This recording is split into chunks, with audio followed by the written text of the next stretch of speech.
वह कौन सा एक्शन है? बात तो कह दिया ताव में हाथ फेंक करके दोनों लोग बात कर रहे थे। इस मामले में जो हमने भी वीडियो किया, कई लाख लोगों ने देखा। बहुलता में यदि देखा जाए तो लोगों ने डीएम को बुरा कहा था कि ऐसे मौके पर मैडम इस तरह से नहीं कर सकती। और जब भीड़ आ गई है, अब भीड़ में जैसे जो भी मरेगा, हिंदू मुस्लिम सिख ईसाई, यह तो नहीं होता है कि फ़ोन करके रिश्ते नाते लोगों को बता दिया जाता है कि अगर शामिल हो जाए, और लाउडर लगा करके यह तो नहीं किया जाता है कि आना आपका अनिवार्य है, हर हालत में पहुँचे इतने बजे। लोग आते हैं, स्वतः स्फूर्त ऐसा होता है। अब अमिताभ ठाकुर ने डीएम से पूछा है, मैडम ऐसे तो काम नहीं चलेगा, बताना पड़ेगा किया क्या आपने, और हम एक्शन लेंगे इस पर। अमिताभ ठाकुर भारतीय पुलिस सेवा के अफसर थे, अब जबरिया सेवानिवृत्त हो गए हैं। अब अगर देखा जाए तो आरेका अखौरी भी बिहार से हैं और अमिताभ ठाकुर भी बिहार से हैं।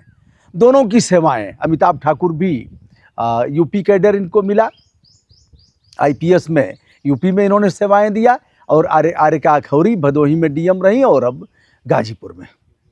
उनको भी यूपी कैडर ही है, एक आईएएस एक आईपीएस।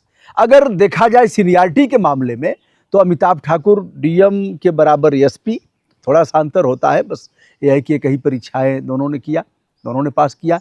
वो आईएएस हो गए और ये आईपीएस हो गए। वह आईएएस इंडियन एडमिनिस्ट्रेटिव सर्विस यानी भारतीय प्रशासनिक सेवा, और दूसरा क्या हो गया, आईपीएस इंडियन पुलिस सर्विस। अब उसके बाद जब आईपीएस का प्रमोशन होगा तो एसएसपी होगा और डीआईजी होगा, जब डीएम का प्रमोशन होगा तो कमिश्नर होंगे। फिर दोनों बराबर बराबर, इधर डीएम और एसपी एक साथ और उधर डीआईजी और उनका कमिश्नर एक साथ। अब अमिताभ ठाकुर क्या थे, आईजी, और इस समय एडीजीपी वह रहते, यानी उनका जो प्रमुख सचिव है और इनका एडीजीपी बराबर रैंक, इस तरह से। तो यदि देखा जाए तो अमिताभ ठाकुर 3 रैंक उनसे आगे हैं। अमिताभ ठाकुर ने क्या पूछा है डीएम से, मेल किया है और कहा है आरेका अखौरी से कि मैडम 30 तारीख को जो आप और सांसद अफजाल अंसारी का वाद प्रतिवाद हुआ था, जिसमें आपने 144 की बात कहा था और मिट्टी देने से कहा था कि केवल घर के लोग मिट्टी देंगे, कस्बे के लोग नहीं देंगे, और परमिशन की बात हुई मैडम, उसमें आपने कहा था कि हम वीडियोग्राफी करा रहे हैं और कार्रवाई करेंगे। तो वीडियोग्राफी में कौन कौन लोग आए, जिन लोगों ने नारा लगाया, जिन लोगों ने नियमों को तोड़ा, जिनके वजह से शांति भंग हुई, और जिन लोगों ने ऐसे उपद्रवकारी अपने चरित्र का प्रदर्शन किया, वे कौन लोग हैं और क्या कार्रवाई किया आपने। अब दोस्तों इस पर उन्होंने मेल किया है और मेल करके पूछा है।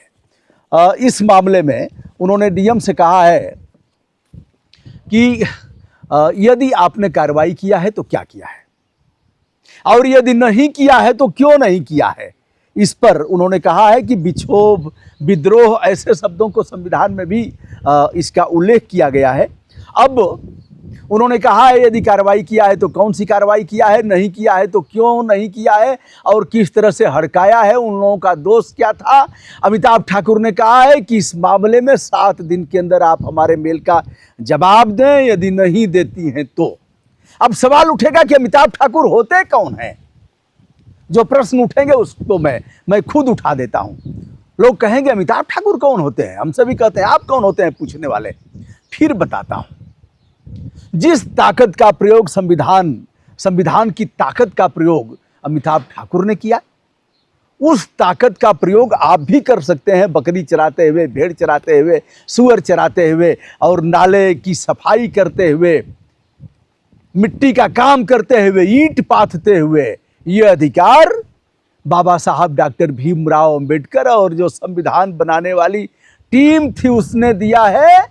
और हम मुख्य सचिव से पूछेंगे, हम तो भैया देश के पहले लोगों में से हैं जिसने प्रेसिडेंट ऑफ इंडिया से आरटीआई लगा करके पूछा। कलाम साहब से अगर जानेंगे तो टॉप 5 में मैं हो सकता हूं पूरे देश में। हमने पूछा क्षमादान याचिकाओं पर आपने किया क्या। सुप्रीम कोर्ट से आरटीआई लगा करके पूछा और सुप्रीम कोर्ट ने जवाब दिया। कारण यह ताकत किसने दिया, ब्रजभूषण दुबे को, गुरु को, कतवारू को, खरभान को, हरहंगी को, मंगरू को, सोमारू को किसने अधिकार दिया। अधिकार दिया डॉक्टर भीमराव अंबेडकर जी ने जो संविधान दिया है हमें, उसमें वाक और अभिव्यक्ति की आजादी ने अधिकार दिया।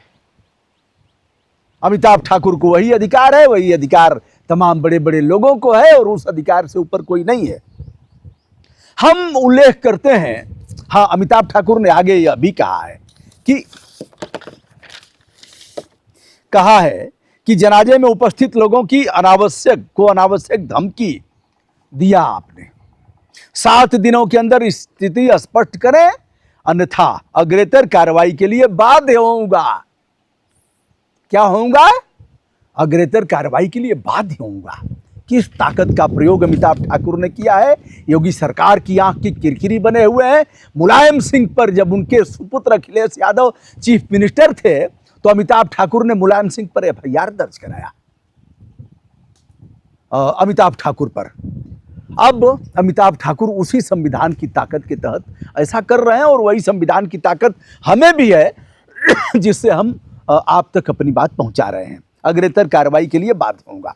अब संविधान में एक निर्णय का मैं उल्लेख कर देता हूं, जो आप संविधान अगर पलटेंगे तो अनुच्छेद 19 एक जो वाक और अभिव्यक्ति की आज़ादी का अधिकार देता है और अनुच्छेद 19(1) यह आज़ादी देता है कि आप इसको रोक नहीं सकते।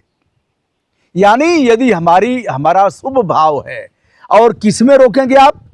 रोमेश थापर बनाम मद्रास राज्य के मामले का मैं उल्लेख करूंगा, जिसमें कहा गया है यदि लोक व्यवस्था भंग होती है, राज्य की सुरक्षा यदि प्रभावित होती है, राज्य की सुरक्षा को खतरा होता है, आंतरिक विक्षोभ या विद्रोह की स्थिति पैदा होती है, हिंसा बलवा होना तय माना जाता है, भीड़ लगाने वालों को आप रोक सकते हैं, लेकिन कारण बताना पड़ेगा, क्योंकि अनुच्छेद 19(1) यहाँ स्टैंड करता है।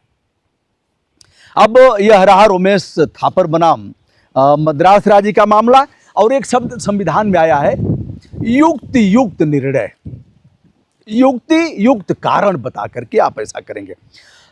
अभी आप कहेंगे कि 144 में जो डीएम को पावर है 144 लगाने का, ऐसे नहीं लगाया जा सकता। कभी कुछ हुआ 144 लगा करके और आप रोक देंगे, ऐसे नहीं हो सकता। उससे बड़ा संविधान का पावर है आपके सीआरपीसी और आईपीसी से। अब इसमें उल्लंघन पर क्या होगा? अगर उल्लंघन किया गया तो 151 दंड प्रक्रिया संहिता की धारा 151, 107(16) जहां मजिस्ट्रेट के यहाँ ही जमानत होगी, और इसमें 504 जो 2 साल की सजा का प्रावधान करता है, और जो जानबूझकर सामाजिक सद्भाव बिगाड़ने की बात जिसमें की गई है, उत्तेजना फैलाना, गुस्सा दिलाना इत्यादि इसमें सन्निहित है। अब दोस्तों, डीएम साहिबा आरेका अखौरी 2013 बैच की आईएएस अफसर हैं, क्या इसका जवाब देती हैं? तो समय बताएगा। फिलहाल डीएम मैडम बैक फुट पर हैं, क्योंकि नुकसान उन्होंने जिसका भला करने के लिए उन्होंने ऐसा किया, उसका नुकसान तो हो गया है, कर दिया मैडम ने। मैडम के लिए लिखा पढ़ी भी की गई है, लेकिन मैडम ने जाने अनजाने में बहुत लाभ पहुंचा दिया। अगले वीडियो में इसकी चर्चा हम करेंगे। दोस्तों, मैं हूं ब्रजभूषण दुबे। अमिताभ ठाकुर के पत्र पर गाजीपुर के डीएम आरेका अखौरी कौन सा एक्शन लेंगी? अमिताभ ठाकुर ने यह भी कहा है, हमने संबंधित थाना कोतवाली मोहम्मदाबाद से जानने का प्रयास किया, वहां से पता लगा एक भी अपराध इस मामले में दर्ज नहीं है जो लोग जनाजे में शामिल होने आए थे। डीएम ने केवल हड़काया, डीएम ने केवल भौकाल बनाया। कार्रवाई क्यों नहीं हुई? कार्रवाई हुई तो क्यों हुई, और नहीं हुई तो क्यों नहीं हुई? इसका जवाब तो देना ही पड़ेगा। दोस्तों, मैं हूं ब्रजभूषण दुबे। आदरपूर्वक हमारा प्रणाम स्वीकार करें।